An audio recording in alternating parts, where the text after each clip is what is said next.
안녕하세요. 화폐상습진을 진료하고 있는 한의사 임재홍이라고 합니다. 오늘은 화폐상습진의 원인과 치료에 대해 알아보도록 하겠습니다. 피부가 슬슬 가렵고 경계가 분명한 습진이 생겨서 군데군데 빨갛고 진물도 난다. 심하면 습진 부위가 감염돼서 농이 나오기도 한다. 이런 질환을 화폐상습진이라고 합니다.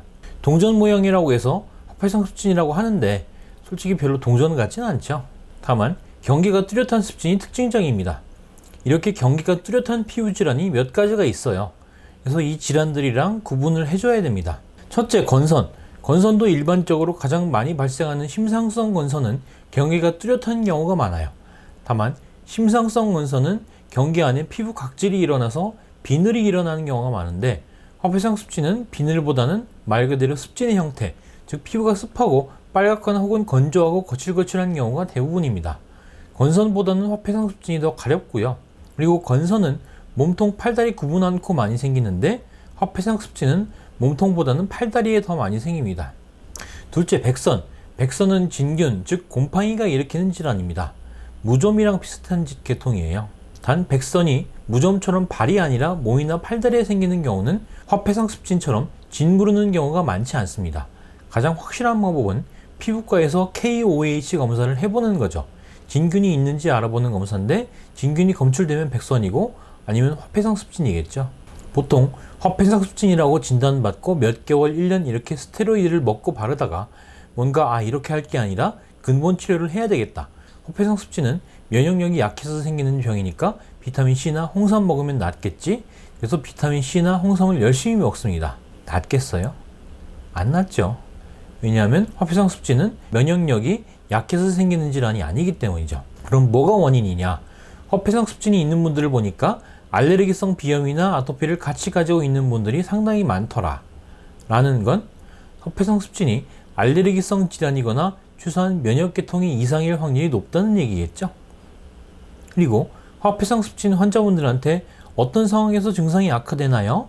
라고 물으면 많은 분들이 스트레스 받을 때 더 가렵고 올라와요 라고 대답하십니다. 그러니까 면역계통이 민감한 분들이 스트레스를 받아도 화폐상습진이 발생할 수 있다는 거죠. 그래서 화폐상습진은 면역력이 떨어져서 생기는 질환이니까 홍삼 사다 먹으면 낫겠지? 돈 버리지 마세요. 제가 피부 질환을 진료하니까 포털 사이트 검색어를 분석하거든요. 근데 아토피 홍삼, 두드러기 홍삼, 화폐상습진 홍삼 이런 거 검색하는 분들이 엄청 많아요. 다 소용없어요. 면역력이 떨어져서 생기는 질환이 아니기 때문에. 그럼 면역계통은 왜 예민해져 있나요? 면역계통이 예민해져 있는 이유에 대해서는 지금부터 차근차근 설명드리겠습니다. 알레르기 체질을 가지고 있으면 교감신경계통이 다른 사람들에 비해 더 많이 활성화됩니다. 교감신경은 또 뭔가요? 교감신경은 우리가 흥분하거나 화가 났을 때 흥분되는 자율신경계통입니다. 교감신경이 흥분하면 아드레날린이라는 물질이 분비되는데, 이 물질은 면역계통을 자극해서 사이토카인이라는 염증 물질이 분비되게 합니다. 이 염증 물질은 비염을 일으킬 수도 있고 두드러기를 일으킬 수도 있고 화폐상습진을 일으킬 수도 있습니다. 여기까지는 이해가 되셨죠? 애초부터 민감하게 태어난 아이들은 알레르기 체질도 같이 타고날 가능성이 높으며, 이런 아이가 커서도 예민하고 우울하고 불안해하며 민감한 어른으로 자랄 확률이 높다. 이런 사람은 교감신경이 다른 사람에 비해 자주 흥분되는데, 교감신경이 흥분하면 면역계통에 영향을 미쳐 염증물질이 분비되고, 이 염증물질은 각종 피부질환을 일으킬 수 있다. 그래서 피부질환 환자분들을 치료할 때는 염증물질 억제하는 처방만 써서는 잘 낫질 않아요. 불안감에 대한 치료도 동반이 되어야 화폐상습진이 좋아질 수 있습니다. 오래되지 않았거나 젊은 분들이거나 비교적 멘탈이 좋은 분들, 불안해하지 않는 분들의 화폐상습진에는 염증물질을 억제해주는 약재들 위주로 치료를 해도 잘 낫습니다. 소음인의 지각, 소양인의 현계, 태음인의 승마, 태양인의 미우도 같은 약재들이 여기 해당되죠. 불안, 우울 성향이 좀 있는 분들, 혹은 화폐상습진이 2년 내지 3년 이상 된 분들은 염증물질 사이토카인이 뇌에 작용해서 안 불안하던 분들도 불안해지거든요. 이런 분들한테는 교감신경 흥분을 억제하고 불안감을 좀 줄여주는 약재들을 위주로 치료를 합니다.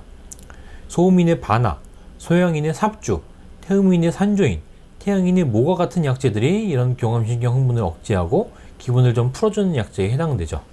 자, 여기서 더 나가면, 그러니까 스트레스 상태가 지속되면 고갈이 돼요. 그래서 스트레스를 장기간 받았거나 나이가 많거나 화폐성 습진이 오래된 분들은 고갈된 부신을 보충해 줄 수 있는 약을 처방해야 증상이 좋아집니다.